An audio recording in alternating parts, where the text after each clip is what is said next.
estoy aquí me siento como en un examen. Yo también, ¿eh? No, te lo vas a hacer perfecto, papá. Empezamos ya, yo creo, ¿no? Sí, cuando quieras. Vale. Lo primero de todo, mil gracias por venir a todo el mundo. Primero un viernes a las 3 de la tarde ya me tenéis que querer muy mucho para estar aquí.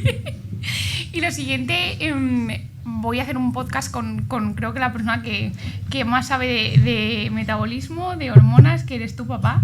Y acuérdate que... Sí, que vibra. Que vibra. Y creo que todo el mundo sabemos qué es la grasa, que un exceso de grasa no es buena, pero ¿alguien nos ha explicado por qué casi importa más dónde la tenemos distribuida que la cantidad? Porque muchas veces disminuir grasa, que no es perder grasa, hay que optimizar la composición corporal, pero muy pocas veces alguien nos explica que tan importante es cuánto tenemos como cómo está distribuida. Es decir, una persona metabólicamente puede ser totalmente diferente teniendo el mismo porcentaje de grasa si la tiene, por ejemplo, en la zona subcutánea que si la tiene en la zona visceral. Y dentro de la zona visceral, en función de dónde la tengas, puede tener más o menos riesgo. Y al final, obviamente, todo el tema del peso, de la grasa, siempre tiene una connotación estética, pero ya nos estamos dando cuenta que mucho más allá, y sobre todo mucho más importante, tiene una connotación de salud. No solo de vivir más, sino vivir mejor. Una persona que no tiene una composición corporal adecuada no puede subir escaleras, no puede ir a recoger la compra, no puede estar dando un paseo con sus nietos, con sus hijos. Entonces, creo que podcast, más allá de... que vaya, perdona que nos quiero dar la espalda, mucho más allá de, ostras, querer vernos mejor, también quiero que sea enfocado a sentirnos mejor, porque al final como está adentro es afuera, ¿vale?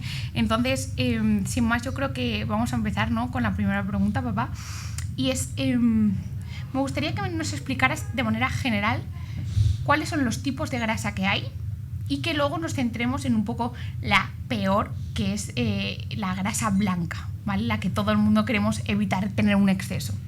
Ante todo, muchas gracias por aceptarme estar otro podcast contigo y sobre todo la idea tan brillante de tener del título, que es lo que vamos a hablar hoy, que es la distribución es tan importante como la cantidad. Nuestra audiencia tiene que saber que existen 3 tipos de grasa.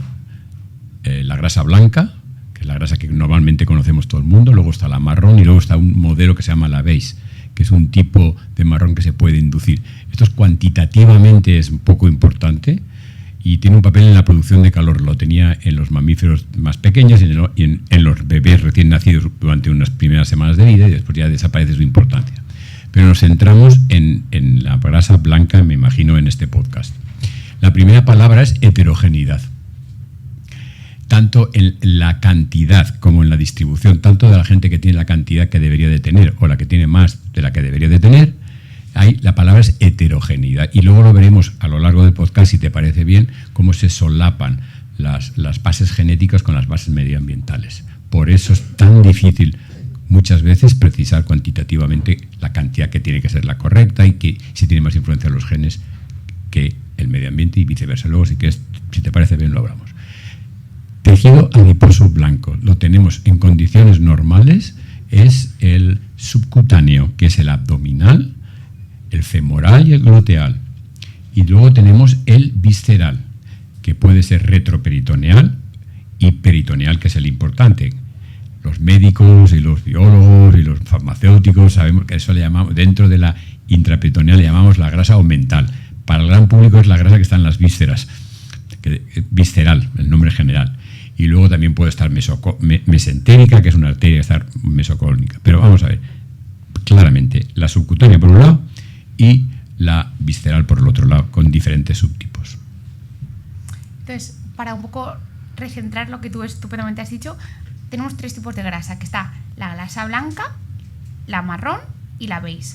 La marrón es la que comúnmente tienen los niños pequeños, que paradójicamente es grasa marrón pero consume mucha energía, y ojalá todo el mundo tuviéramos esa, pero lamentablemente sería ideal. La evolución nos hace que perdamos la marrón, que sería la buena, y tenemos más blanca. Y dentro de la grasa blanca tenemos la subcutánea, que es el Michelin que te puedes coger en la barriga, lo que tienes ahí en las caderas, y luego tienes la visceral, que es la que está dentro o alrededor de los órganos. Y yo te quiero preguntar, esa grasa que está en exceso, por ejemplo, cuando tienes hígado graso, ¿cuál es? Al principio estábamos hablando de gente, en teoría, perfectos metabólicamente o sanos en terminología médica. El otro tipo de grasa que no queremos tener es la que la denominamos grasa ectópica, que es la que se coloca donde no tenía que estar, fundamentalmente en el hígado, que es el hígado ahora le llamamos hígado metabólico, en el páncreas, en el músculo cardíaco y en el músculo esquelético. Y también puede aparecer en los riñones, pero fundamentalmente es este. Y esa es la que no queremos tener. ¿Por qué? Porque evolutivamente su función no es tener grasa. Si la tiene, daña el órgano. Y si daña el órgano, daña la salud. Y daña las funciones dominadas por el órgano. Y yo sé que esto igual excede un poco, pero me imagino lo que la gente está pensando y es ¿qué es lo que puede hacer que yo, en vez de acumular grasa en una zona evolutivamente diseñada para eso, como puede ser la zona subcutánea e incluso alguna zona alrededor de los órganos, qué es lo que hace o qué diferencia para que yo pueda acumular grasa en el hígado donde no quiero tenerla versus que se acumule en la barriga? La gran pregunta es, ¿existe un umbral máximo de almacenamiento de la grasa donde tenía que estar, que es en el tejido adiposo blanco? ¿Hay heterogeneidad entre todas las personas que circulan por la calle, hombres o mujeres?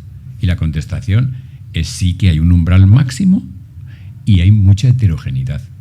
O sea que cada persona tenemos un umbral y cuando se pasa ese umbral, que es totalmente único de cada persona, se empieza a acumular donde no debe. Primero es el hígado, luego el páncreas. Yo puedo tener poca masa grasa, mantener por lo tanto un peso ideal, pero si mi umbral es más bajo de la media de la ciudadanía, entonces esa grasa, como no se puede almacenar más en el tejido adiposo, se va a colocar donde no toca, el hígado, el músculo, el corazón. Por lo tanto, ahí viene el título de tu podcast. Es tan importante la distribución como la cantidad. Y eso nos lleva a una cosa que hemos hablado ahora, y hay que diferentes fenotipos en cuanto a la cantidad de grasa y a la distribución. Por eso ¿qué quiere decir eso? Que hay mucha heterogeneidad. Y creo que ahora viene al paso, si tú te parece bien ahora, de la influencia de los genes y del medio ambiente. Si tú me preguntas, ¿cuántos genes de forma directa o indirecta pueden estar relacionados con el exceso no deseado de más cantidad de grasa que la de que debe haber? Yo te digo que unos 1.500. 1.500 genes implicados en tener, de alguna manera, en afectar a la cantidad de grasa que tienes en exceso. Sí, pero si tú me dices, mójate y dime cifras de la importancia de los genes, yo te diré entre 40 y 70. Tú me das, hombre, menudo rango, y sí que te quedas tranquilo, ¿no? Eso no es decir nada. Bueno, es decir bastante. Bastante. Y luego, por otro lado, el medio ambiente está entre 30 y 60. ¿Qué quiere decir eso? Que como un grupo que hay mucha heterogeneidad, porque si yo soy del grupo que tengo una influencia de genes del 30%, evidentemente el medio ambiente me está afectando más, que es el 70%. Si yo soy de los que tienen alterados los genes alrededor de 60, el medio ambiente es el 40%. Por eso cuando te dicen, ¿es más importante los genes o el medio ambiente? Y la contestación, pues depende del fenotipo del que estemos hablando. Evidentemente, en los últimos 80 años ha habido una eclosión de obesidad porque el medio ambiente ha cambiado. ¿Y eso cómo es posible si estamos diciendo que tantos genes implicados? Porque el rango de los genes va de 40 a 70 y es muy grande.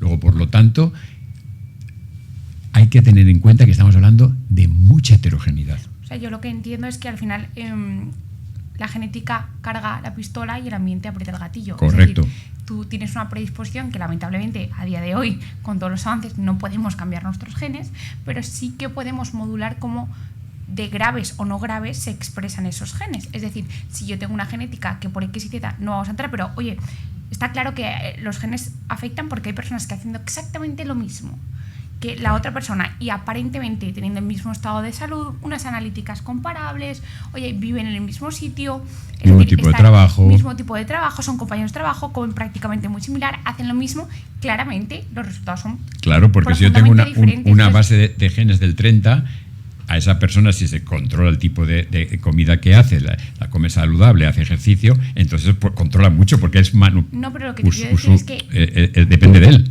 o de ella. Sí, claro, pero lo que te quiero decir un poco es que también muchas veces desde la medicina, a veces yo creo que somos un poco reduccionistas en la aplicación de consejos, es decir, asumimos que todo el mundo tiene las mismas circunstancias genéticas y todo el mundo debería responder a come menos y muévete más, cuando claramente es un enfoque profundamente en mi opinión, creo que bastante reduccionista, porque estás como asumiendo que los genes de esa persona no importan absolutamente para nada, que la condición hormonal no importa absolutamente para nada y que lo único que importa es lo que hace el ambiente, cuando claramente tú has dicho que, si bien, y has insistido muchas veces en que esto es muy heterogéneo, que no podemos establecer un patrón universal, pero que los genes influyen como mínimo un 40%. Como es decir, mínimo. O sea, casi la mitad. Entonces, por eso al final yo creo que, ostras, no estoy quitando responsabilidad de cada uno sobre nuestra propia salud, pero sí que creo que a mucha gente que le cuesta, pues, pero también ganar grasa, porque también hay situaciones que hay gente que necesita ganar grasa, es mucho menor, pero oye, quiero decir que también quita un poco de esa carga emocional que cada vez tendemos a tener más de es tu problema, no lo haces tú bien, eres tú. Yo creo que también un poco que la gente conozca que, si bien tienen mucho rango ellos de actuación, también hay una parte donde debemos asumir que los genes son los genes. Es decir, totalmente. No se pueden cambiar los genes. Entonces, también para ajustar las expectativas y evitar las frustraciones, porque yo creo que muchas veces tan peligroso es el no estar sano como tener unas expectativas que no se ajustan a ti. O sea, porque al final esa frustración, esa sensación de la persona de decir es que no está haciendo bien, le lleva a decir, pues total, si estoy haciendo un montón de cosas y lo que me habían prometido que va a estar bien no está bien, pues sigo haciendo lo que estoy haciendo, ¿sabes? Entonces yo creo que es muy importante este mensaje que has dado de, ostras, el medio ambiente influye, sí, pero nosotros tenemos una capacidad. Es decir, yo en mi caja de colores tengo solo 12 colores, no puedo pretender hacer un arcoíris con 24 porque tengo 12, pues con 12 haré lo que puedo hasta donde puedo. Sí, que es la heterogeneidad, y si quieres ya adelantamos un poco, pero siempre hay que tener la perspectiva de la heterogeneidad, que pasa mucho, pero esta patología del exceso de grasa y subsecuente mala distribución es de los cuadros médicos con más heterogeneidad. Y más complejos. Porque es heterogéneo. Ya, pero por eso quiero decir que no. Y esto vuelve un poco también a todo de, ahora parece que todo se trata de la misma manera, pues X fármaco va a ayudar a todo el mundo, y realmente no todos los excesos de grasas dependen del apetito o de la misma vía, por tanto no más todos los complejo excesos, que todo eso. Claro, entonces un poquito pasando a lo siguiente, sabemos que hay 3 tipos de grasa: la blanca, la marrón y la beige, que la blanca puede estar en la zona subcutánea, puede estar alrededor de los órganos, y ectópicamente, es decir, donde no debería estar, se introduce en un órgano que no debería estar, cambiando su función. Por ejemplo, en el hígado, un exceso de grasa se introduce en el hígado, desplaza a las células activas, como son los hepatocitos. Si un órgano ha sido desplazado de su tejido activo, pues empieza a funcionar mal, ya no metaboliza bien la glucosa, las proteínas, las grasas, tampoco detoxifica bien las hormonas, empiezan a acumularse hormonas, insulina, testosterona, estrógenos, y aparecen todas las alteraciones derivadas de cualquier alteración en los niveles normales de hormonas. Entonces, y también nos has dicho que todo esto hay que valorarlo de alguna manera, es decir, ¿tenemos algo tangible para medir la grasa que sea de verdad efectivo? La medicina avanza porque tiene biomarcadores. Pueden ser bioquímicos, pueden ser genéticos, pueden ser de la tecnología de la imagen. Cuando hablamos de un problema que es de salud pública, como es la inmensa cantidad de gente que tiene problemas porque tiene más masa grasa de la que toca, es un problema de salud pública general. Entonces, una cosa es que nosotros hablemos de un paciente que tengo en el otro lado de la mesa, y otra cosa que esté programando para masas de población muy grande, porque tienes que tener un marcador lo más rápido posible, lo mejor, más valorable, y que sea mundial, internacional. El índice de masa corporal, que todo el mundo sabe, que esté interesado en esto, que es el kilo partido por la altura de la segunda potencia, nació de un matemático del siglo XIX, que era Quetelet, y que luego lo hemos utilizado. Que tiene, si luego me dejas, luego hablaremos, porque tiene muchas limitaciones, pero cuando hablas de masas de población puede ser útil. Por ejemplo, hay un trabajo publicado en Lancet en el 2009 con 900.000 pacientes que se dieron cuenta que cuando el índice de masa corporal estaba entre 22 y 24, ellos tenían menos posibilidades de fallecer de un antecedente, de un problema cardiovascular, que los que tenían más de 24. Hubo muchas revistas que dijeron, es difícil de memorizar entre 22 y 24 para el gran público, para el paciente, para la clase médica, la clase de enfermería, y entonces por eso dijeron entre 20 y 25. Pero el estudio de verdad se dieron cuenta que era entre 22 y 24. Muy bien. Pero ahora tengo un paciente, mi paciente, el índice de masa corporal, como puede ser el medir la cintura, como puede ser medir la cadera. Y ahora se utiliza mucho el de la cintura dividido por la altura, que tiene que ser menor de 0,5. ¿Tienen limitaciones? Muchas. ¿Pero el índice de masa corporal, que es el que más utilizamos, tiene limitaciones? Sí, cuando estás con un paciente.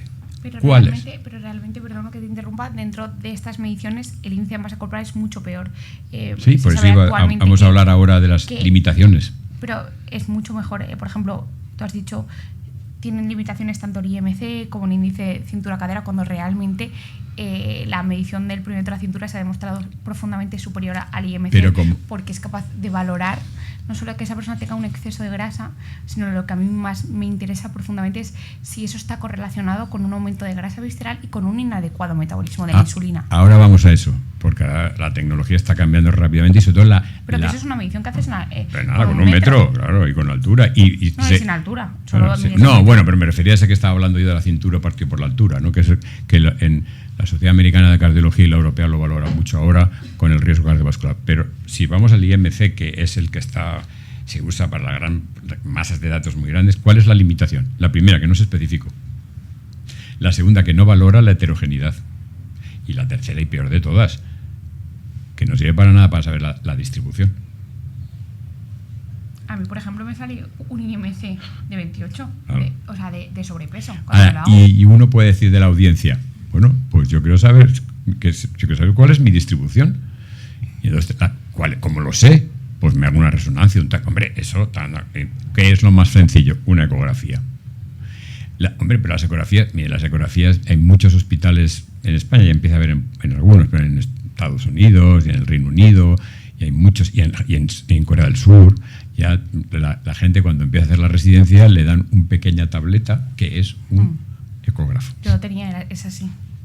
Te lo metes en la bata y sabes rápidamente, mire, pesa usted tanto, su altura es tanta, la cintura es tanta, la cadera es tanta, y por cierto, ¿tiene usted grasa en el hígado o no la tiene el corazón? Tiene el músculo, porque pones el ecógrafo y enseguida ves si el músculo está infiltrado con grasa. Y estaremos a nada de que estén los móviles. Lo importante es el tamaño de la pantalla. Luego, ¿podemos saber la distribución? Sí. ¿Cómo? Con una ecografía. Oiga, es que con una resonancia y un TAC se hace mejor. Hombre, claro, pero eso no es inviable cuando se lo quieres hacer en los centros de salud o en los centros especializados de endocrinología, de cardiología o de cualquier área, o reumatología. Es más fácil hacer una ecografía y rápidamente lo sabes, y bastante fiable. Luego, por lo tanto, eso descarta medir la cintura, la cadera, la cintura partida por la altura, que es lo ideal es menor de 0,5, o el clásico IMC. No los descarta. Lo que nos da es un marcador bastante bueno de la distribución. Barato, fiable y que se pueda hacer por los médicos de familia, por los endocrinólogos, por los cardiólogos, por cualquier profesional de la medicina. Pues antes de seguir avanzando un poco para bajar a tierra, tenemos diferentes maneras de valorar la grasa, como de la menos útil, porque no nos da tanta información, a de las más útiles. De las menos útiles es el IMC, porque ni diferencia entre si esa persona tiene músculo o no, dónde está distribuida la grasa, ni tanto la cantidad, sino que de manera global, porque el IMC al final no distingue este peso, y ese peso puede provenir del músculo, de agua o de grasa. O sea, primero no te distingue entre esas tres cosas, tampoco te distingue entre razas y tampoco te distingue entre dónde está distribuida, porque no tiene absolutamente nada que ver que una persona tenga su grasa, por ejemplo, en el caso de la mujer, en la zona femorogluteal, que lo tenga en el abdomen. Absolutamente nada que ver. Ese es un perfil de persona completamente diferente y tienes que hacerle una valoración cardiovascular completamente diferente. Quien tiene un exceso de grasa o quien tiene la grasa en general en la zona de las caderas está mucho más protegida, hormonalmente y metabólicamente, de riesgo cardiovascular, de alteraciones hormonales, reglas abundantes, exceso de estrógenos, hipertensión, que una persona que lo tiene en la zona visceral. ¿Por qué? Porque la zona visceral básicamente es el fenotipo de la grasa es completamente diferente y en vez de... Y el de la célula. Ya sí, el de la célula. Y en vez de ser una grasa más, lo que yo llamo, ¿vale? Para bajar un poco a tierra, más calmadita, es decir, te la guarda muy bien, cuesta la grasa de la cadera eliminarla, pero es una grasa muy callada, es decir, no da problemas. En cambio, la grasa visceral es profundamente dinámica y en ese dinamismo genera muchas citoquinas inflamatorias. Entonces, esa inflamación ya no solo a nivel local, que está cerca de órganos profundamente importantes a nivel metabólico, como el páncreas y como el hígado, que llega el páncreas y el hígado, entonces empiezan a aparecer problemas de colesterol, grasa, insulina. ¿Por qué? Porque tienes constantemente un fuego alrededor de unos órganos, cosa que los afecta. Y por otra parte, además, esa grasa está cerca de órganos que también son claves. El corazón, un corazón lleno de grasa es un corazón que no se contrae, no bombea bien, y a partir de ahí problemas de oxigenación, etc. Entonces, el IMC no valora eso. Luego, por otra parte, de un poquito peor, pero que en el fondo cada vez, de hecho, las últimas guías ya están sustituyendo el IMC por el perímetro de la cintura, es medir el perímetro de la cintura. Hay dos corrientes de perímetros, un poco el que es más estricto, que te dice que cualquier mujer que tenga un perímetro de la cintura por encima de 84 y hombres por encima de 90 ya tienen un exceso de grasa visceral en el abdomen, mientras que unas guías americanas un poquito más laxas te dicen 88 en mujeres y 102 en hombres. La población asiática es un poco menos, pero básicamente es esto, que por encima de esas cifras ya te está diciendo que tu perfil de almacenamiento de grasa no es el óptimo, probablemente tengas un exceso de grasa visceral, probablemente tu riesgo cardiovascular sea mayor. Entonces eso sería como la segunda medida más fácil y que es mucho mejor que el IMC. Y luego, como tú has dicho, está la ecografía,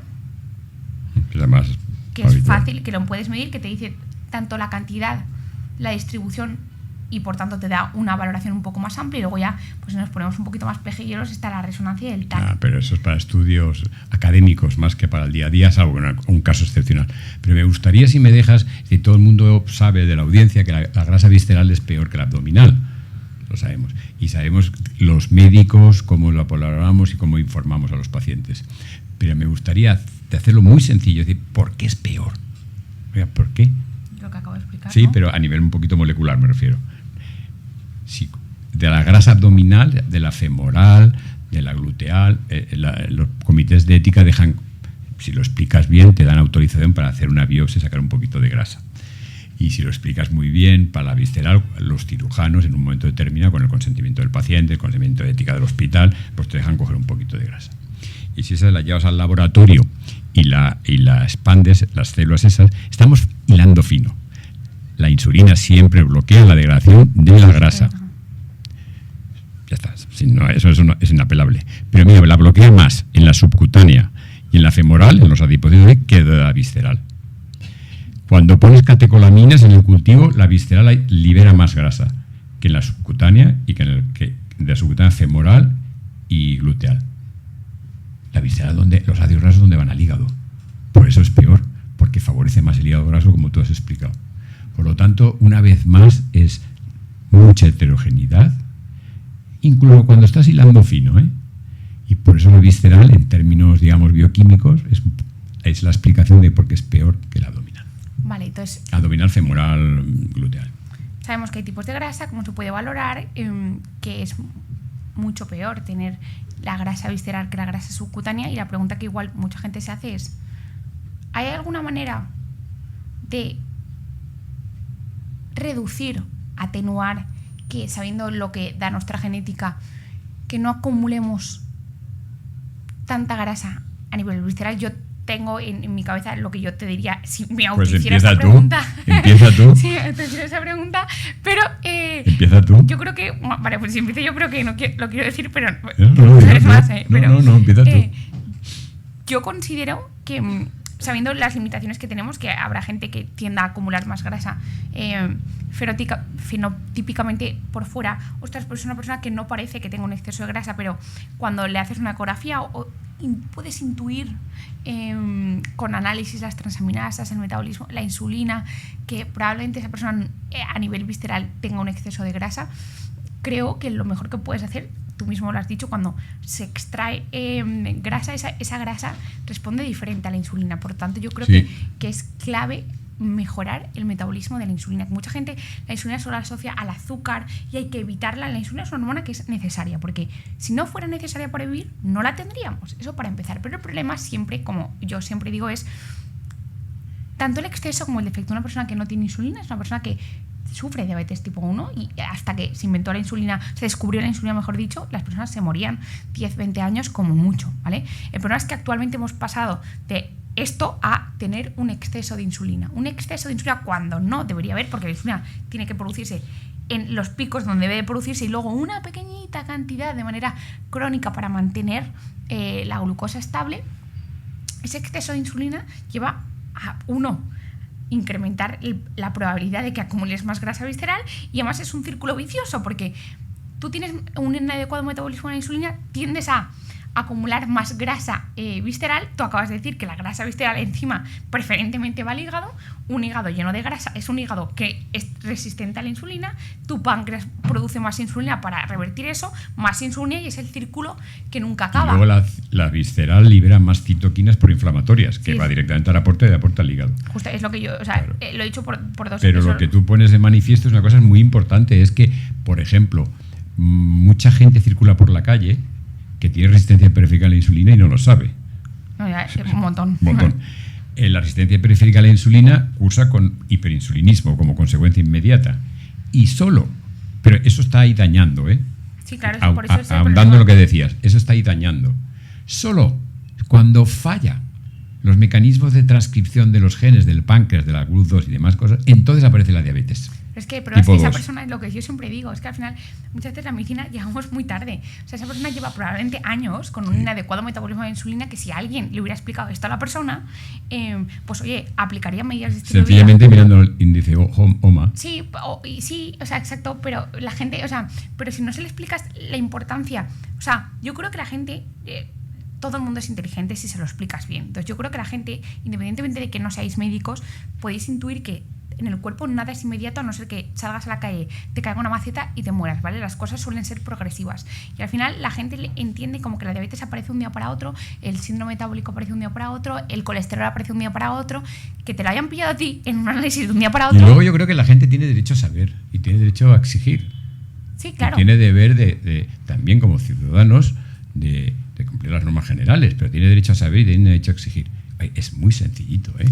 Pedir la glucemia, la insulina y sabes si tienes resistencia a la insulina. Lo que yo quiero decir es que no vamos a entrar que eso, claro, es fácil, pero no toda la gente, no todos los médicos igual están de acuerdo en este punto con nosotros.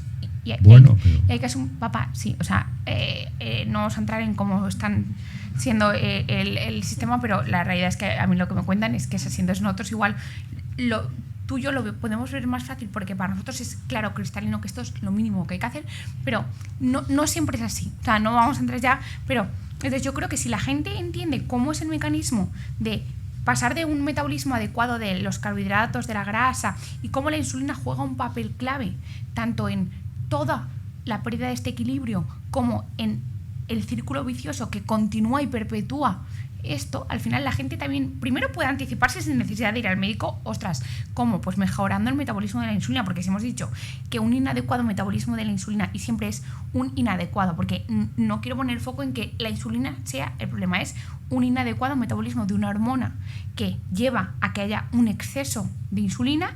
Ese exceso de insulina lleva a una acumulación de grasa, esa acumulación de grasa tiende predominantemente a entrar en el hígado, a dañar el hígado, a ser inflamatoria, inflamación crónica de bajo grado, empeoramiento de enfermedades cardiovasculares, autoinmunes.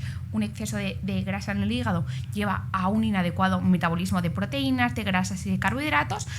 Todas las alteraciones que ello conlleva, pues una persona hace deporte pero no responde igual al deporte, etcétera, etcétera, etcétera. Entonces, al final, ¿cómo puedo en una sociedad donde todo parece que está planeado para que yo tenga un exceso de insulina, porque el ambiente, el sedentarismo, la comida con baja calidad nutricional, ¿cómo puedo intentar al menos que esto no me afecte tanto? ¿Cómo puedo yo mejorar mi dieta? Claro, pero la gente necesita consejos claros. Entonces yo creo que lo mejor que podemos decir a la gente es, yo siempre lo digo, o sea, no me quiero meter con las dietas porque esto ya es un mundo que tú y yo hemos decidido que ya nos bajamos de esta guerra, pero creo que lo más importante es que la gente sepa que la fibra es el mejor amigo de la insulina, es decir, es un sensibilizador de la insulina natural. ¿Por qué? Porque modula, por una parte, la entrada con la que el azúcar, la grasa, etcétera, entra a sangre y por tanto modula la magnitud con la que se eleva la insulina. Por otra parte, además, la fibra ha demostrado reducir el riesgo de muerte por todas las causas, precisamente porque reduce los marcadores inflamatorios. Entonces, una dieta alta en fibra, y esa alta en fibra, yo no me caso con nada, porque puede ser alta en fibra porque tomes muchos frutos secos, verduras, frutas con piel, semillas. La importante es la fibra. Los alimentos es algo totalmente secundario. Luego también la proteína. ¿Por qué? Porque la proteína, por una parte, modula la magnitud con la que sube la glucosa, modula la magnitud con la que sube la insulina, y luego que la proteína es fundamental para tener músculo, y el músculo, tú siempre me lo has explicado de pequeña, es el mejor sensibilizador a la insulina que existe. Sí, y hay una cosa muy importante de todo esto, si la gente lo puede hacer en un país como España, que muchos meses al año en todo el territorio hace un clima sensacional, que si se puede hacer, que es andar inmediatamente de haber comido 10 minutos. Eso se lo decimos a personas con diabetes gestacional. Claro, pero sí, claro, pero ahí es casi una obligación. Sí, pero que también ahí casi... es casi una obligación. Estamos hablando de la población en general. Si en la medida de lo posible, y estamos haciendo una cosa que sí que es posible, pudiéramos andar 10, después de la comida más principal del día, pudiéramos andar 10, 15 minutos inmediatamente después, eso sería ideal. Porque mejora mucho la sensibilidad a la insulina. Claro, y porque el ejercicio tiene un efecto que se conoce desde hace casi 80 años, que se llama el ejercicio mimetiza el efecto de la insulina. Es decir, en inglés, que todo el mundo es insulin-like effect of exercise. El ejercicio hace un efecto similar al de la insulina. Luego, que ese sería lo ideal inmediatamente después. Mire, yo no lo puedo hacer porque tengo niños pequeños, porque tengo la familia, porque tengo trabajo online. Bueno, pues no lo haga. Porque vivo al lado de una carretera. pero hágalo, pues, el ejercicio en general. Pero sí, el ideal es después de comer. Estamos hablando en términos metabólicos. Luego, que el ejercicio es bueno para el sistema cardiovascular, para el sistema respiratorio, que la gente se olvida, para el bienestar psicológico, bienestar social. Sí, claro. Pero estamos hablando aquí de metabolismo. Luego, lo ideal sería después de comer. El ejercicio siempre es bueno. Sí, estamos hablando para lo que tú hablabas. Me lo dices a mí, que yo soy una fan del ejercicio. Entonces, ¿cómo podemos mejorar el metabolismo de la insulina? La fibra en general, el consumo de proteínas, hacer ejercicio físico, pues el tip que nos has dicho de 10 minutitos de andar, al final todo suma, toda piedra hacia pared, y luego tener músculo. Hombre, claro. Tener músculo, ¿por qué? Porque primero es el principal almacén de glucosa, hace que no dependas tanto de la insulina para metabolizarlo, entonces tener músculo. Y luego sí que es cierto que, sabiendo que lo más importante es, insisto, la alimentación, el ejercicio, luego también es cierto que existen ciertos compuestos que pueden ayudar y potenciar los hábitos. Es decir, en ningún momento vamos a decir tú y yo que los suplementos sustituyen un estilo de vida, pero pueden potenciar. Y en este sentido, yo no sé si lo quieres decir tú, lo digo yo. Que si bien cada vez hay más, pues hay ciertos suplementos que nos pueden ayudar por diversas vías. A mí el que más me gusta es la berberina. La berberina es de los pocos, de hecho le llaman, tú lo sabes que te lo envié el estudio y te quedaste alucinado, la metformina vegetal. Sabéis que la metformina es uno de los fármacos más comúnmente prescritos por su alta eficacia a la hora de modular la insulina, la glucosa, incluso la microbiota, modula la glucosa porque puede modular la microbiota. Y una cosa que siempre tú y yo lo hemos hablado de la metformina, no de la metformina vegetal, que es la berberina. Es que la metformina, pues la gente tiene que saber, aunque no sean médicos, porque es su salud, el que se lo toma, que siempre tiene que estar el filtrado glomerular por encima de 60. Y tienes que medir la B12 y todas esas cosas también, porque la baja. Entonces... pero otro es que sería dañino para el riñón, además. Sí. Pero muy dañino, si estuviera por debajo de 60. Bueno, pero eso no hablamos de ahora, eso. Eso no, yo creo que... Vale. Entonces... Es que más... No, la berberina. La berberina, a mí me gusta porque realmente actúa sobre la vía de la MPK, que es un poco la vía que después de la insulina te hace que acumules grasa, no mejores el metabolismo de la glucosa. Y luego a mí me gusta mucho una cosa que hace la berberina, que es que mejora la función mitocondrial. Con la edad, las mitocondrias dejan de producir la energía como la producíamos.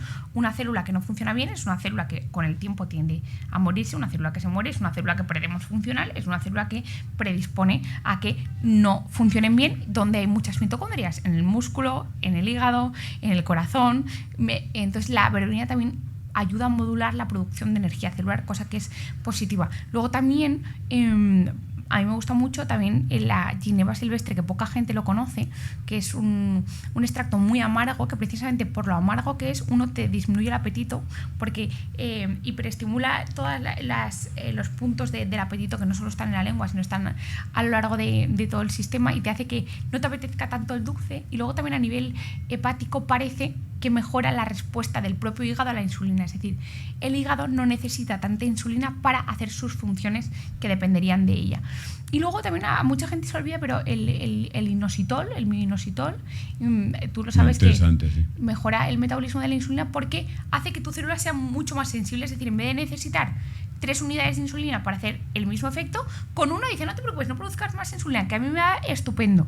Y luego, derivado de, y aquí me gusta explicar las cosas, por eso un poco hilar, hemos dicho que parte del metabolismo inadecuado de la insulina viene porque la grasa visceral es muy inflamatoria.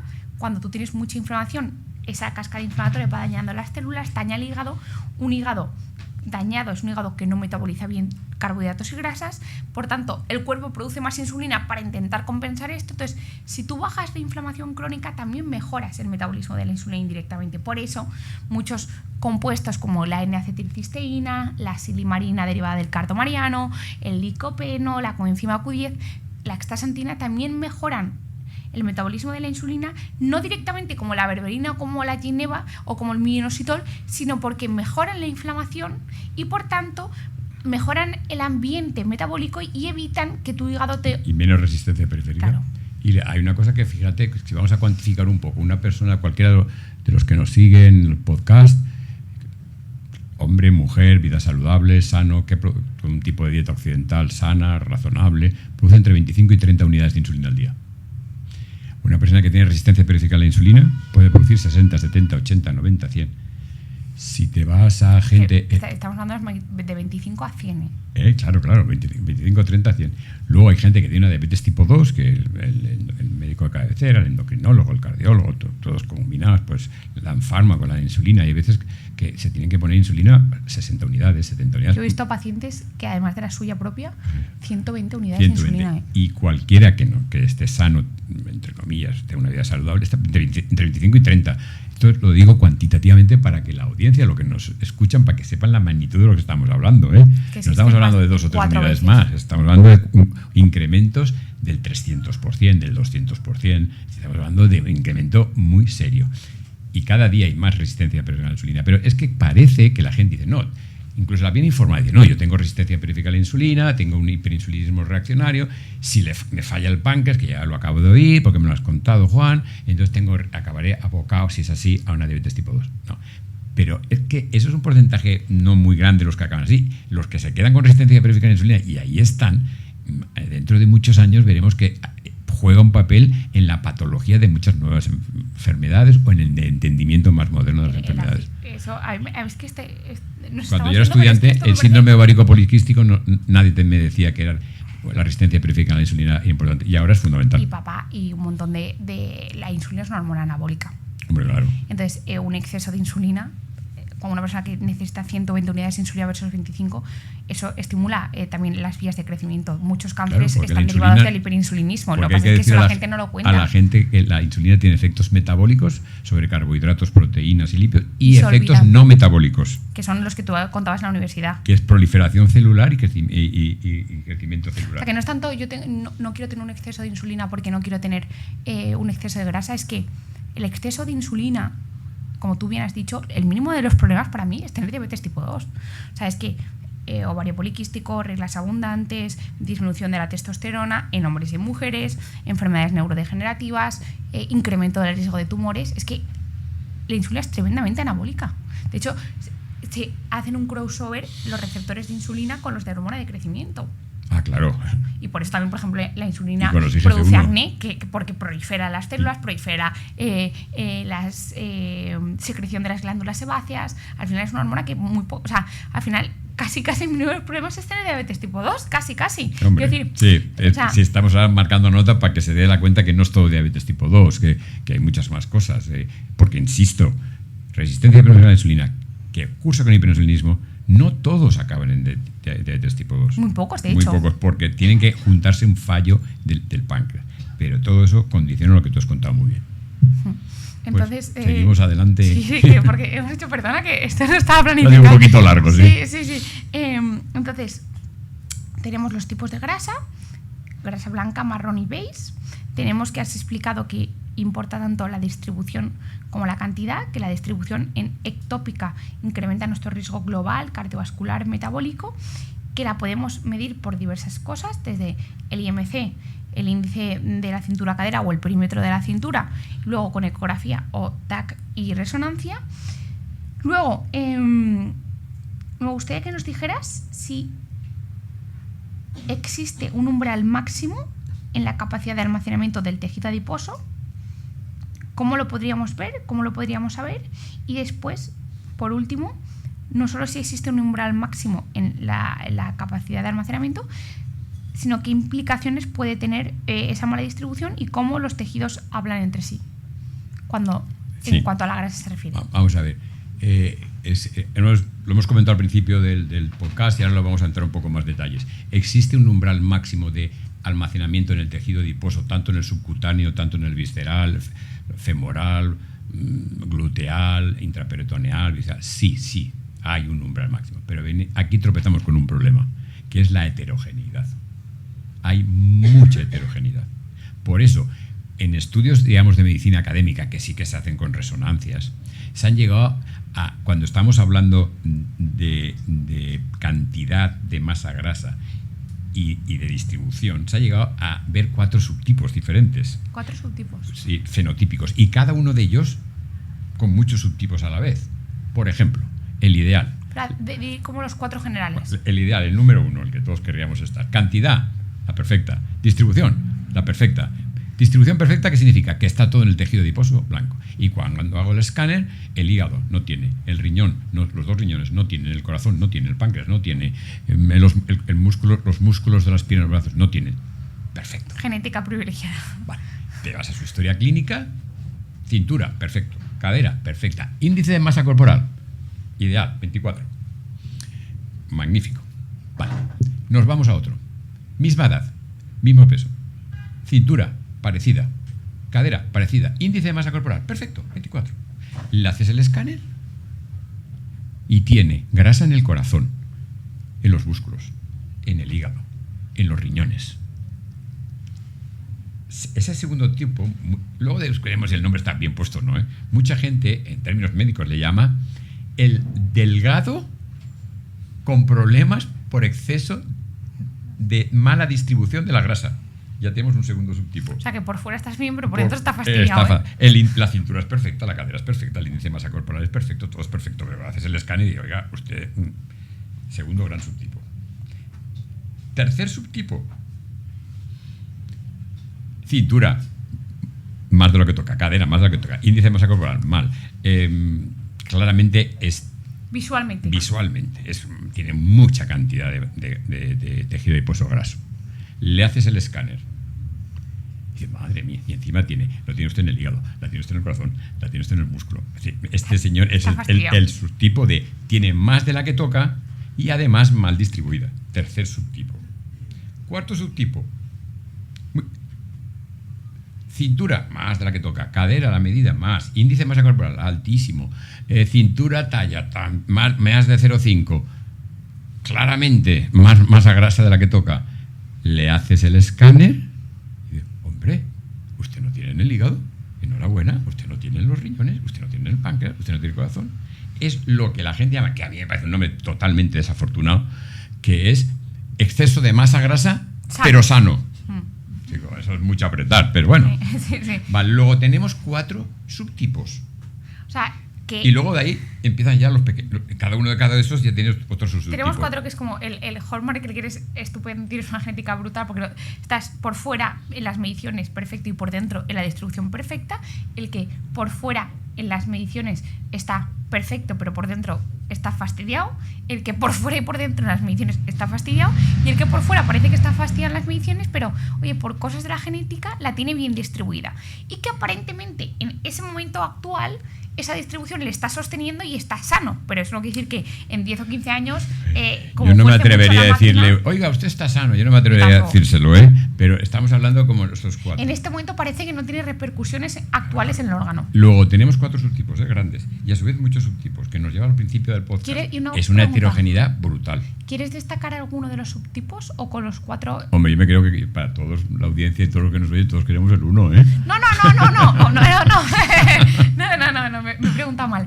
Quería decir que no, te he entendido, dentro de los 4 una broma, ¿crees que hay algún subtipo que Hombre, yo merezca creo un que el doble que tiene clic? mucha cantidad y mala distribución ese es el que más control médico debe tener, más control. No, pero tú has dicho que dentro de los 4 hay varios subtipos. Sí, bueno, porque eso ya hilar muy fino. ¿Pero quieres destacar algún subtipo en especial o no merece la pena? No merece la pena, porque eso nos lleva a que hay muchísimos subtipos. Y eso nos lleva, no sé si al principio o a mitad. Es decir, bueno, vamos a ver, vivimos en una sociedad occidental rodeados de comida, comemos más de lo que toca, si todos lo sabemos y el público lo sabe, el que nos está viendo lo sabe.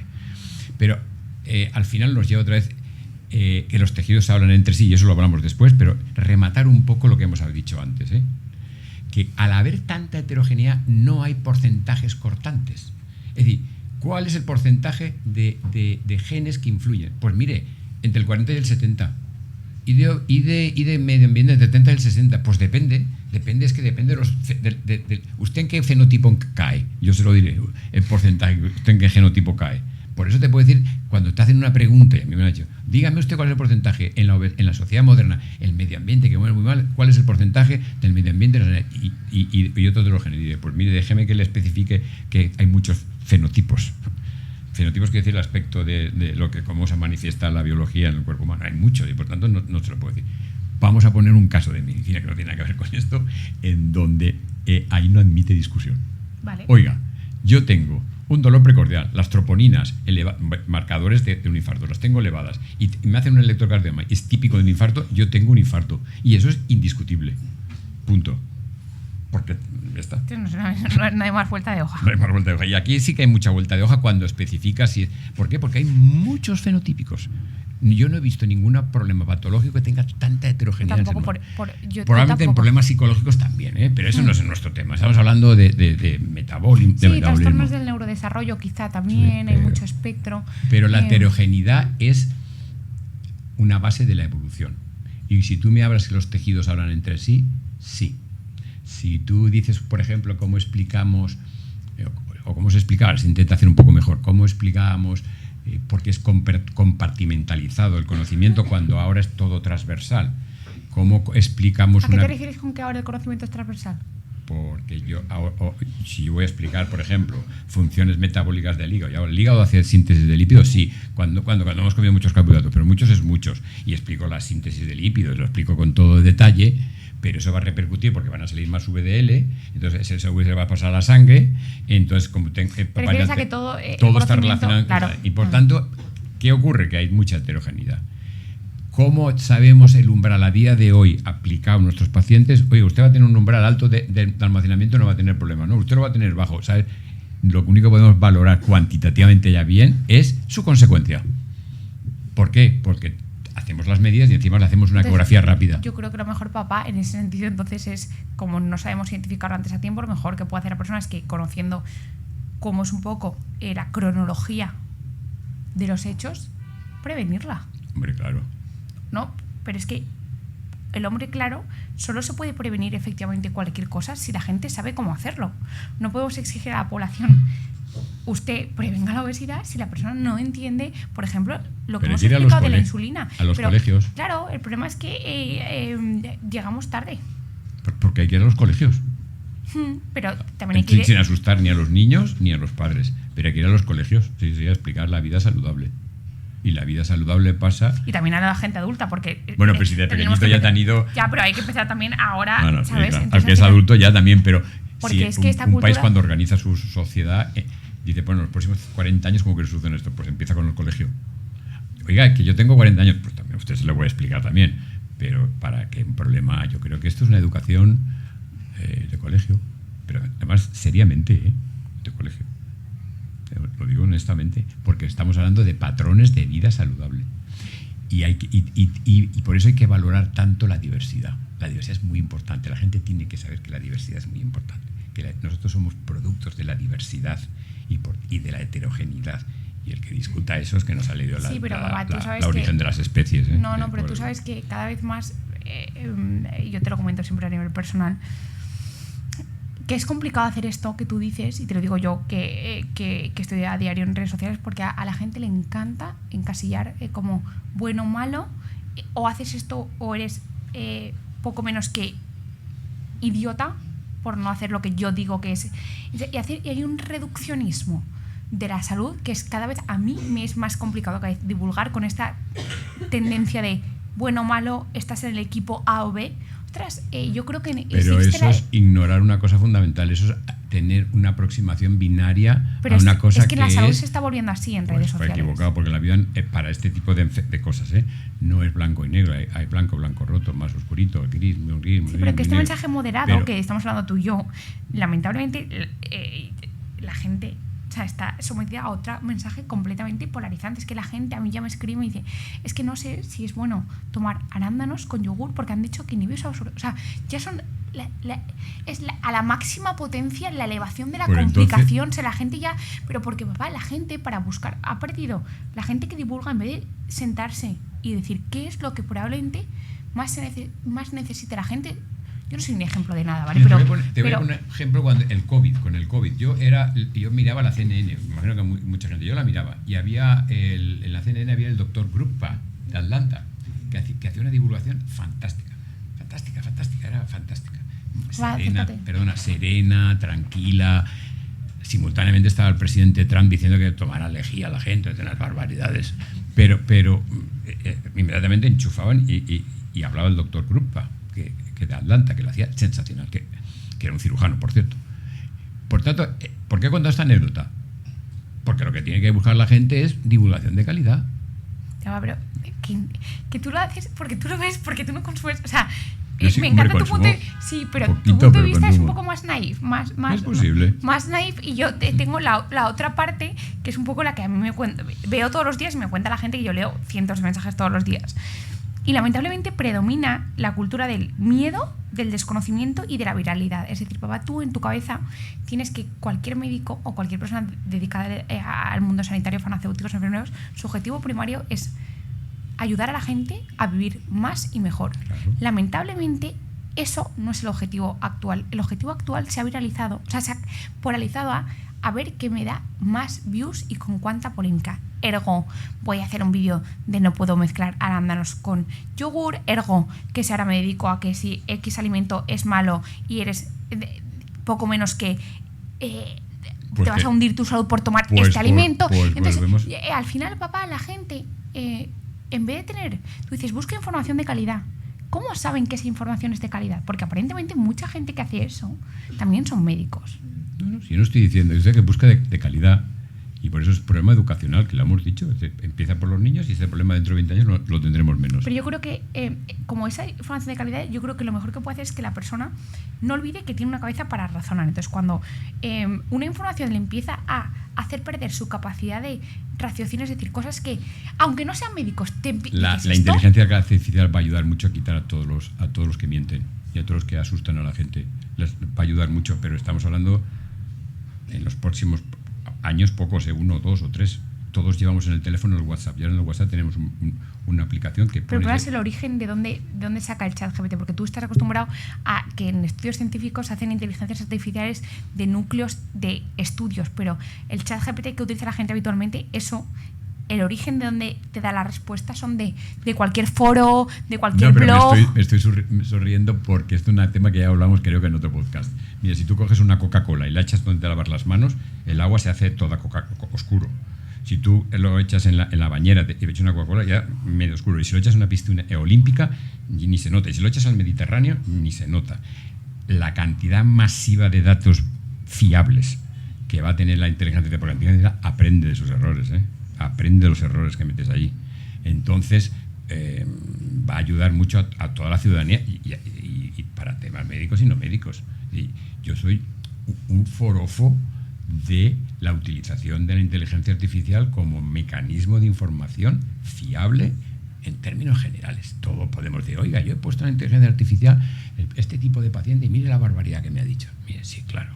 Y dentro de 10 años no lo va a poner. El problema yo creo que es integrarlo con tu propio razonamiento lógico y que no puedes perder. Al final lo que no puedes perder es la utilización de la cabeza. Por eso insisto que todas estas informaciones de no tomes esto con no sé qué, no tomes esto con no sé cuántos, al final lo que hace perder es a la persona el poder de decir, ostras, ¿esto realmente tiene algún sentido que me esté diciendo que el cuerpo humano? O sea, una persona que dice, no, es que me han dicho que si tomo la vitamina D más tarde de las 5 de la tarde ya no hace efecto. No, pero papá, es que estas informaciones se dan, y hay gente que se lo cree. O sea, que si tú te tomas la D a las 5:10, el cuerpo ya no. Pero 4:59, ostras, te entra como una balsita de aceite. Y papá, y hay gente que es que tú lo razonas y crees que es inverosímil porque tú sabes que eso no puede ser así. Pero lamentablemente hay gente que se expone a eso, se lo cree y le crea ansiedad. Bueno, pues la conclusión es que hacen falta más gente como tú. No. Pasemos a otra pregunta. No. Ya está. Gente que divulgue honradamente. No lo he dicho para esto, por Dios. Yo sí. Ya, para terminar, me gustaría que papá hicieras una conclusión de por qué a ti te gusta tanto, un poco lo que tú y yo siempre decimos de los tejidos hablan entre sí. Esto es una frase muy bonita que además ha habido una discusión entre gigantes de la investigación biomédica entre Harvard y Oxford. En Oxford trabajaba Krebs, el del ciclo de Krebs, todo el mundo que ha estudiado biología o medicina o biotecnología, ahora incluso los niños lo estudian en el bachiller.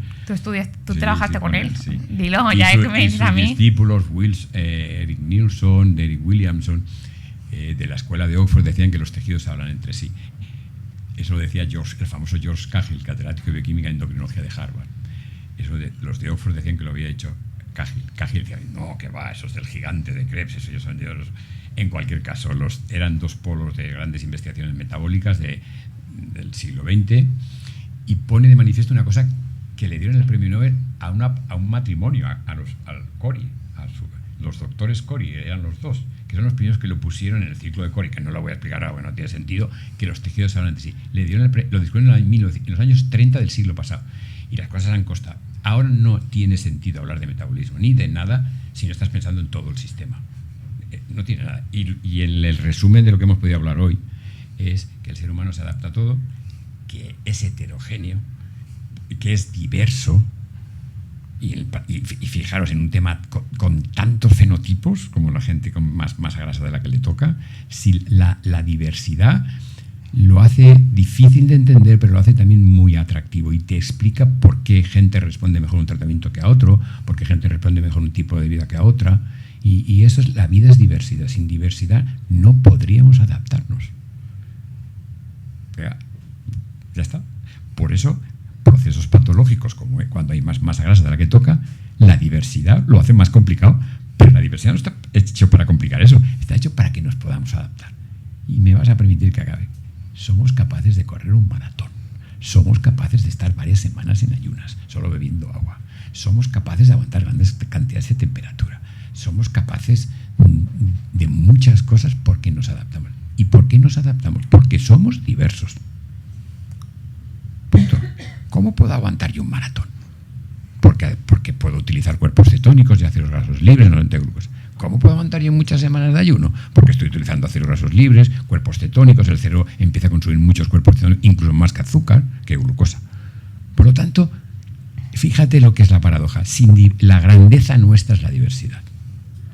Pero claro, cuando viene un problema que es porque afecta a la grasa subabdominal, a la visceral, a la ectópica, la diversidad nos lo complica. Pero claro, aquí no estamos para la evolución de las especies, que la fuerza motriz es la colaboración, ¿eh?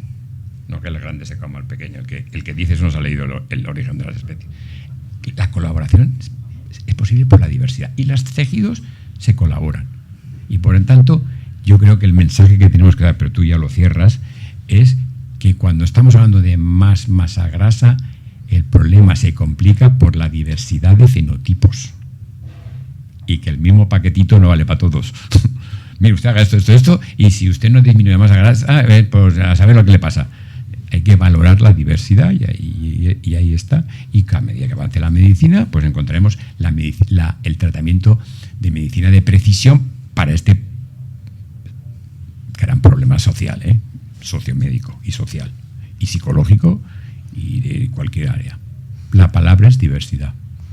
Vale, pues yo creo que mejor conclusión que la tuya yo no me siento capaz de mejorarla. Así que nada, millones de gracias por haber estado aquí. Espero que os haya gustado, que hayáis aprendido algo y nada, que mil gracias. Chao. Chao, muchas gracias.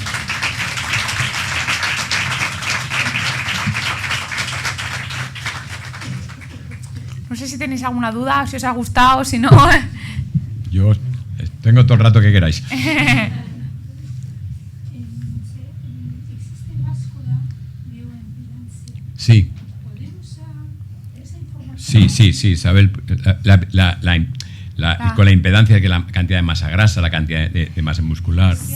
Sí, pero la bioimpedancia lo que pasa es que no mide directamente la masa grasa, sino que hace un cálculo extrapolando la cantidad de agua que tú tengas, ¿vale? Entonces hay que tener mucho cuidado porque no es una medición directa, sino es una estimación. Entonces las básculas de bioimpedancia sirven siempre que tú te lo tomas como una referencia, es decir, yo empiezo y siempre tienes que hacerlo en ayunas y por la mañana para que el porcentaje de agua sea el mismo, ¿vale?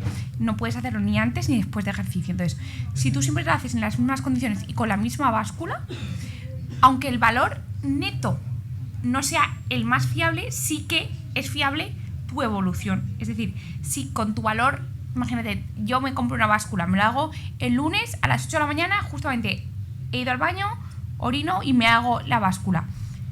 Y a las 3 semanas me lo vuelvo a medir, ¿vale? Porque no es ideal que lo midas todos los días. Si a las 3 semanas te lo vuelves a medir y ha habido un cambio positivo o negativo, si bien el número neto no importa, sí que importa cómo va evolucionando. Entonces, para eso sí que es útil tener una báscula buena de bioimpedancia. Sí. Pero, Y las que son... Sí, esas son otras, esas son más avanzadas, que esas también solo estiman, porque al final lo que hacen es medir la resistencia de los tejidos al paso de la corriente. Por eso te hacen ponerte descalzo con los dos pies y las dos manos. Eso realmente no te está midiendo nada ni estimando. Entonces lo que mide es que la velocidad de la corriente por la que pasa es diferente si el tejido es músculo, o sea, si es tejido no graso que si es graso. ¿Por qué? Porque la grasa y la masa no grasa tienen densidades diferentes y resistencias diferentes al paso de la corriente. Entonces, no mide directamente, estima. Que es que mucha gente confunde la medición directa que yo mida con resonancia, con TAC, incluso con DEXA, que es para los huesos, que también hay DEXAs que miden grasa, que eso sí que mide, a estimar. ¿Es bueno? Sí. ¿Es lo mejor? No. De hecho, mucho mejor es medir por ecografía, que con la ecografía puedes medir directamente. Por la ecografía, bueno, yo no sé en Francia, pero en España cada vez más consultas de endocrino, de medicina, lo hacen con ecografía, porque es que pones el ecógrafo aquí y son 3 segundos, pones el ecógrafo en el hígado y es muy rápido, o sea, con mucho 5 minutos, no es más. Si el objetivo es ver la distribución de la grasa ectópica, la que es mala, es rapidísimo y además fiable. Y médicos de familia ya están casi todos también. Está empezando en los no en todos, en los pero privados casi. Y en los públicos poco a poco también. ¿Y lo mejor sería por ecografía? O sea, lo mejor... ¿Para la grasa ectópica? Sí, claro. Yo no me dejaría hacer un TAC para la grasa ectópica. Si no, porque te vas a meter una radiación innecesaria. Ni una resonancia tampoco. ¿Qué? ¿Ecografía sería lo mejor para la grasa ectópica? Sí, porque rápidamente a mí me lo haces y me miras. Estás mirando eso, no estás mirando a ver si tengo quistes, a ver si tengo piedras, no. Por unidad de tiempo, que si ya que está usted me puede mirar si tengo un cálculo, sí, claro, que se lo puedo mirar. Pero entonces, pues en el hígado rápidamente lo pasas al pan, que los riñones y es muy rápido. Incluso el músculo cuádriceps y ves... lo pasas. Eso sí, yo creo que y eso más sí. no irradia, es que es muy cómodo. Lo que pasa es que siempre, en la medida que se pueda con la ecografía, siempre, pero esto es para cualquier ecografía, la ecografía es observador dependiente, es decir, depende mucho de la mano de quien te lo haga. Entonces, lo ideal es que la ecografía siempre te lo haga la misma persona, porque yo puedo hacer una ecografía y mi padre a veces al mismo tiempo, y por la manera en la que angulas la mano con el ecógrafo, por lo que presionas, puede ser que mi padre te diga, tienes un 12% de grasa y yo te diga tienes un 10%. Entonces casi siempre, o sea, no se equivoca mucho, pero por ser muy fiables, siempre estaría bien que si mi padre te hace la primera ecografía, las de control te las haga mi padre. Si yo te hago la primera ecografía, las siguientes te las haga yo, porque voy a hacerlo de la misma manera. Ahora, pero fíjate, si tú tienes una persona que tiene más masa grasa de la que toca, ¿vale? Y la has hecho al principio en la ecografía, tiene usted mire, lo enseña, mire la grasa que tiene. Vuelve a revisión y le vuelves a hacer una ecografía cuando haya perdido 10 kilos de la balanza, se la vuelves a hacer y la diferencia es abismal. Es que yo siempre le digo a los alumnos, la estadística es muy importante en medicina, pero para que un elefante es más grande que una rata, mira, no perdamos el tiempo, es más grande, pues aquí es igual, que la diferencia es tan abismal que aquí el objetivo no es ser puntilloso, aquí el objetivo es mire, usted con su esfuerzo y yo con sus consejos hemos conseguido que disminuya. No que usted, como dice mi hija, no, tú tenías el 13, papá, a ti te salía el 8. Digo, mira, míralo. O sea, la diferencia es clara, ¿sabes? Sí, la ecografía sí es algo. ¿Verdad que Isabel es el gold standard? Sí, pero que, y la verdad, parece no creíble, pero sí ya casi es cuestión de poco tiempo. Todo el mundo va a llevar aquí en los hospitales. En el iPhone hay gente que tiene para hacer ecógrafo, o sea, sí. para hacer electros buenos. No, esto es un cambio revolucionario y tecnológico. Y en un futuro habrá gente que tendrá una aplicación y el mismo la inteligencia Mira, artificial se pasará la ecografía por aquí y le dirá... La primera mitad del siglo XX fue un cambio científico espectacular y todas esas ciencias, y estamos en un cambio tecnológico espectacular. Yo tengo 69 años y empecé la carrera en 1973. No existía la ecografía del corazón, solamente existía la ecografía para ginecología y el ecógrafo era de aquí contra la pared. Y era milagroso que pudieran ver algo allí, pues se fueron mejorando. Fijaros, yo soy, por tanto, soy médico 46 años, es decir, casi medio siglo. Entonces, el cambio ha sido revolucionario. Y ahora, y ahora estamos en otro cambio, en otro acelerón tecnológico. Porque sé en qué consiste, en que se va a hacer masivo. Si tenéis minutos, cuento. Por ejemplo, mira, el cáncer de mama, ¿cuándo cambia todo? Que ya cambió en el año 1999, cuando un químico patenta el Herceptin, que es el trastuzumab. Entonces, estamos hablando de hace 25 años. Y en una batalla que ha costado mucho el cáncer de mama, y afortunadamente, salvo el tipo triple negativo y algún otro más, vencemos, ganamos la partida. ¿Cómo se hacía antes? Estamos hablando de hace 25 años, que no es nada. Cáncer de mama, más de 10, 12, 14. Me un cáncer de mama, un cáncer de mama, un cáncer de mama, un cáncer de mama y un cáncer de mama. Yo tenía un fármaco, pero no tenía, como hablábamos antes, la caracterización de la mutación. Ni de este, ni de este, ni de este, ni de este. Entonces, cogía todo un grupo y le daba este fármaco. Si este fármaco era bueno para este, pero no era bueno para todos los demás, me salía como no eficiente. Ese fármaco tirado. Ahora, como soy capaz de coger la especificidad, esta mutación, es esa mutación, es esa mutación. Tengo un fármaco que es bueno para este. Bueno, se me han curado el 85% de los pacientes. Fantástico. Lo he usado ahí, no cura ninguno, claro, porque ese es bueno para esa mutación, no es para eso. ¿Vale? Luego, por lo tanto, fíjate si ha habido un cambio tecnológico te lo venía a decir todo esto porque el cambio, las medidas bioquímicas, las medidas de biología molecular y la tecnología de la imagen ha sido revolucionario en los últimos 25 años. Revolucionario. Y más que va a venir. Solamente hay una área de la medicina se queda descolgada. Una, que es las alteraciones psicológicas y psiquiátricas.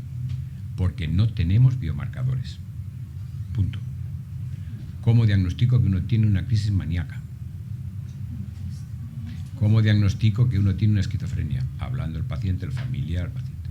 Si yo hago una resonancia funcional y aquí se encienden unas áreas diferentes, sí, bueno, pero el diagnóstico no se hace así. ¿Qué significa eso? ¿Por qué es tan difícil? ¿Por qué es tan difícil? ¿Por qué es el cerebro? ¿Es más difícil de atacar tecnológicamente las experimentaciones? Sí, claro, obviamente. Pero ¿sabéis por qué? Por la heterogeneidad. Porque hay muchas formas, hoy no lo sabemos, pero estoy seguro que dentro de 25, 30, 40 años las esquizofrenias habrá muchos tipos de esquizofrenias. Pero muchos es muchos. Es muy heterogéneo. Por eso cuando una cosa es tan heterogénea y encima pues esa es la parte de medicina científica, muy científica, que se está quedando reculando, se está quedando atrás, porque sigue siendo el diagnóstico como cuando yo era estudiante, ¿eh? Sí, y cuando yo estudiaba también se hacía igual. Habla y a ver lo que a ti te parece que tiene. Y como hay unos patrones muy bien establecidos, pero para todo lo demás... Por eso los antidepresivos solo responden el 33% de pacientes. Yo creo que porque el otro 70% probablemente no, su problema no sea la recaptación de serotonina, sea otro problema completamente diferente. Por eso yo creo que estamos en un umbral espectacular y yo soy un verdadero forofo de la inteligencia artificial, que se lo digo a mis alumnos que la deben de usar. Lo que tienen que hacer es decir lo que la usan. Porque lo vas a engañar. Si la usas y no lo dices, engañas. Yo creo que hay que usarlo y creo que los pacientes tienen que utilizarla y luego las dudas que te lo pregunten.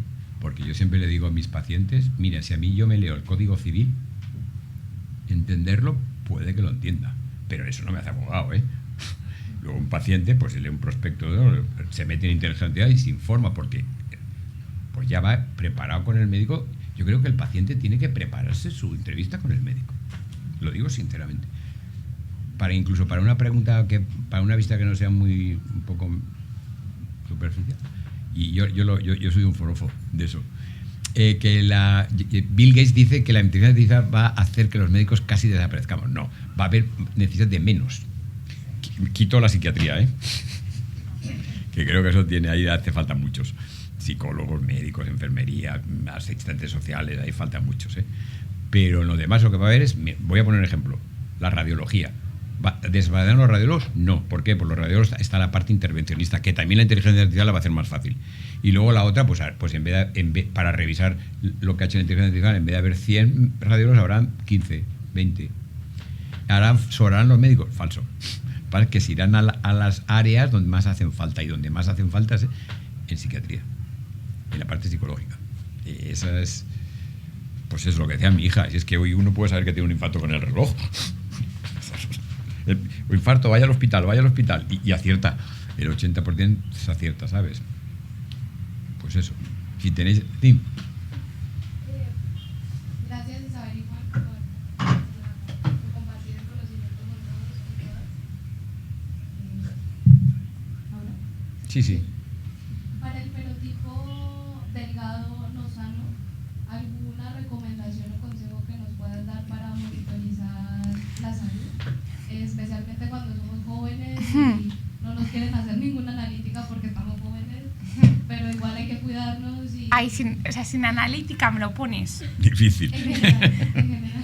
Sin analítica, yo creo que, puesto que el fenotipo delgado, pero por dentro con exceso de grasa en zonas donde no debería estar, suele responder generalmente, ¿vale?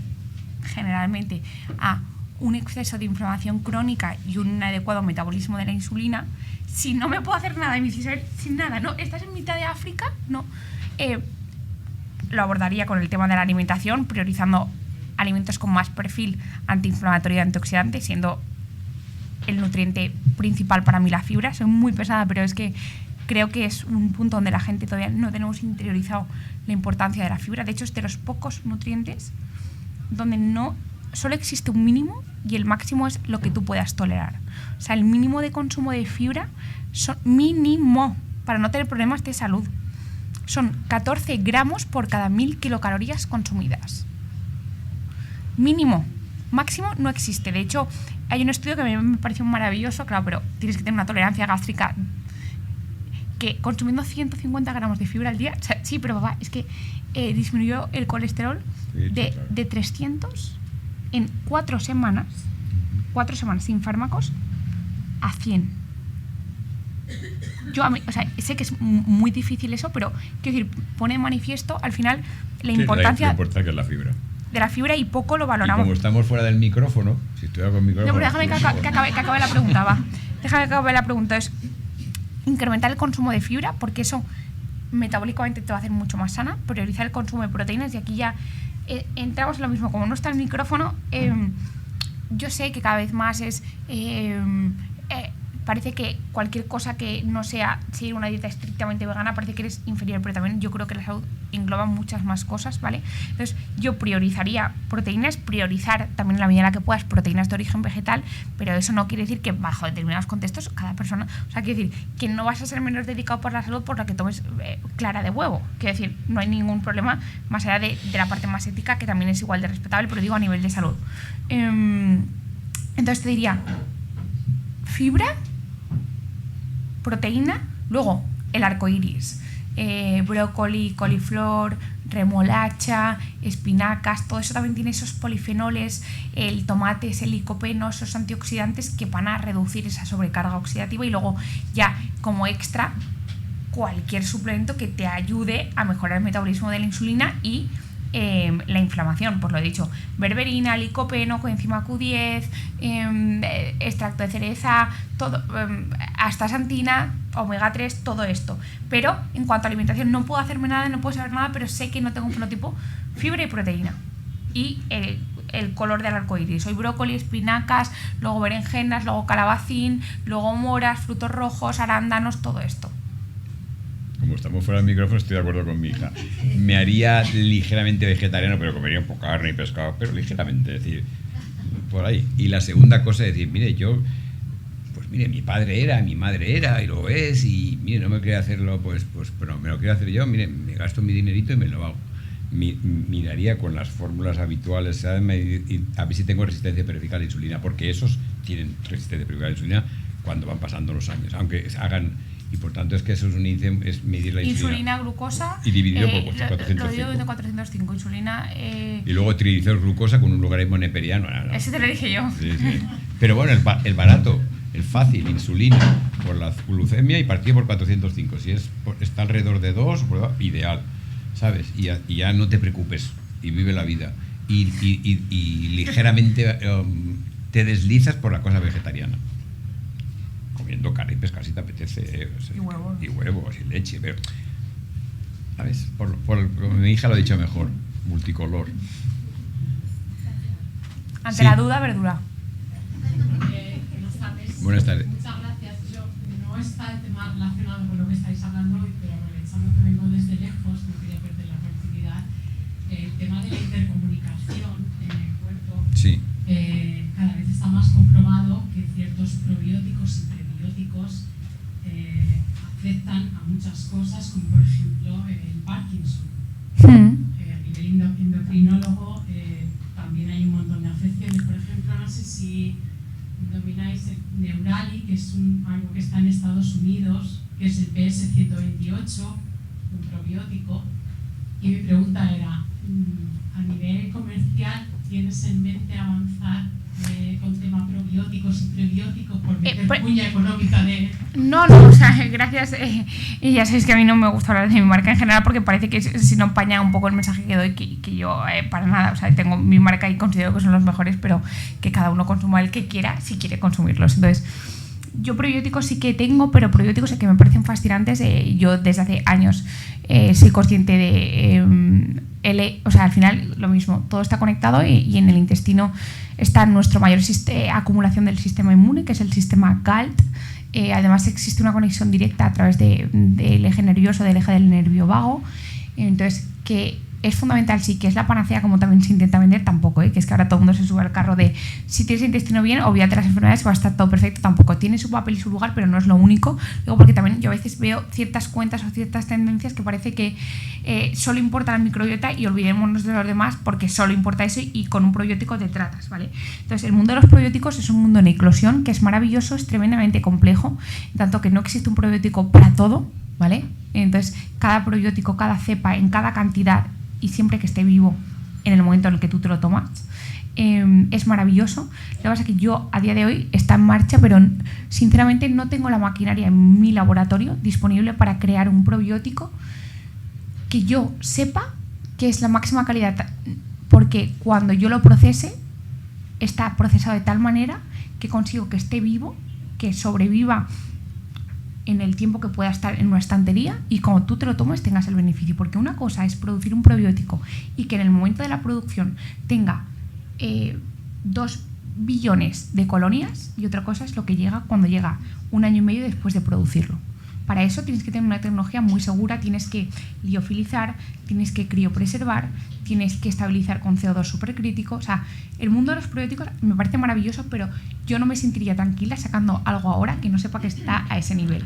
Y por tanto, mi respuesta es probablemente en un futuro sí, de aquí a corto o medio plazo no, porque no está bajo la calidad que yo me gustaría para vosotros. Y una cosa, la heterogeneidad de la microbiota de cada uno. Ahí están muchos fenotipos también. Una vez más, la heterogeneidad. Siempre yo trabajaba en Estados Unidos y cosas, no de microbiota, pero bueno, sí de portocavas y cosas como encefalopático. Y es muy la heterogeneidad de la microbiota de cada uno de los que estamos aquí. Está afectada por lo que comes. Por lo que comes, por la edad y tal. Pensar que en mi momento es...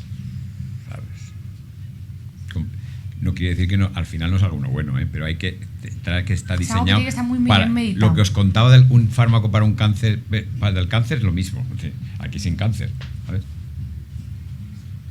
Muchas gracias. Hay una señora que quiere una pregunta ahí. Con la última. Vale. Buenas tardes. Hola. Yo quería saber vuestra opinión sobre la posibilidad de transformar la grasa blanca en grasa parda. Si es posible, en qué porcentaje y si es que eso es un poquito, yo te lo explicaré. se puede llevar a cabo por... Vamos a ver, la grasa parda porque ha desaparecido de nosotros. Nosotros tenemos muy poquita aquí y muy poquita entre los omóplatos, ¿vale? Los únicos que tienen en humanos y en mamíferos ahora grandes son los bebés durante unos poquitos de semanas, ¿vale? Después desaparece. Ahí está, como sabes, la cadena de transporte electrónico, no se sintetiza ATP, se produce calor, luego... vale, y entonces en las proteínas desacopladoras, y tú, haciendo biopsias musculares en la década de los 80 del siglo pasado, se dieron cuenta que la proteína desacopladora estaba ahí, y eso chocó mucho. Digo, ha habido un error, y lo volvieron a hacer, y salía. ¿Qué es lo que ocurre? Que hay las células madre, en ciertas circunstancias, pueden hacer se llama base porque no es un marrón, es decir, hay muchas mitocondrias, pero no están tan desacopladas la fluorescencia oxidativa. Yo creo que sirve para explicar muchas cosas de la evolución, pero no va a tener ninguna aplicabilidad médica. Sirve para explicar quién tiene más... Tú lo que quiere que un poco digas es factible poder cambiar el fenotipo. ¿Es factible que yo coja tu grasa, te inyecte algo y te la vuelva marrón? Es lo que ella quiere decir. No. Solamente hay los que trabajan en la industria cárnica de los grandes, cárnica o no cárnica, trabajan en grandes naves con baja temperatura, esos tienen más cantidad. A eso iba Cuantitativamente tienen más. Pero no porque se transforme, sino porque crean más. Porque se llama Mira, había dos tipos. La grasa marrón es la constitucional, que todos nacemos con ella y desaparecen en las pocas semanas de vida, y la otra es reclutable, que tú puedes hacer más. Lo revolucionario fue que a mí no me enseñaron eso. Oiga, el revolucionario es que se puede hacer más. O sea, no puedes cambiar entre el blanco y el marrón, pero puedes crear más marrón. Que eso tenga un porcentaje importante en que tú consumas más calorías en el día a día. Poca, porque puedes crear poca, a no ser que estés a 50 bajo cero, cosa que te morirías. Pero es muy curioso, es muy interesante, ¿eh? Y sé que estamos mal de tiempo, una cosa que no tiene nada que ver con esto. Hay un pescado que se llama el Daphnia negra. Tú coges el corazón, le inyectas nitrógeno líquido, menos 186, le haces un infarto de miocardio allí, ¿eh? Y al cabo de 120 días ha desaparecido el infarto y hay músculo. Tenemos el modelo donde estudiar eso en el ser humano. Cuando yo estudiaba la carrera, las células posmitóticas te decían que naces con ellas y se mueren. En las neuronas y corazón eran las mismas células desde que nacías hasta que te morías. Hoy sabemos que el 55% de las células del corazón cuando nos muramos son las que tenemos cuando nacimos. Las otras 45 se han ido renovando con las células troncales. Si tú aceleras eso cuando hay un infarto... ¿Pero eso qué tiene que ver con lo de la grasa? Por lo mismo, porque es un ejemplo... Es lo mismo, son una célula madre, que en un sitio haces músculo... No, pero ya lo que ha querido preguntar es, ¿se puede convertir el tejido blanco en marrón? La respuesta es no. La única manera en la que puedes crear mayor tejido marrón es si tú te sometes a temperaturas muy bajas, pero la magnitud que creas ese tejido marrón es limitada y a nivel de gasto metabólico basal es mínimo. Eso es yo creo que lo que quería decir. Vale, sí. Las células troncales, es a partir de las células troncales, ¿eh? Ya está, gracias. Bueno, gracias a todos.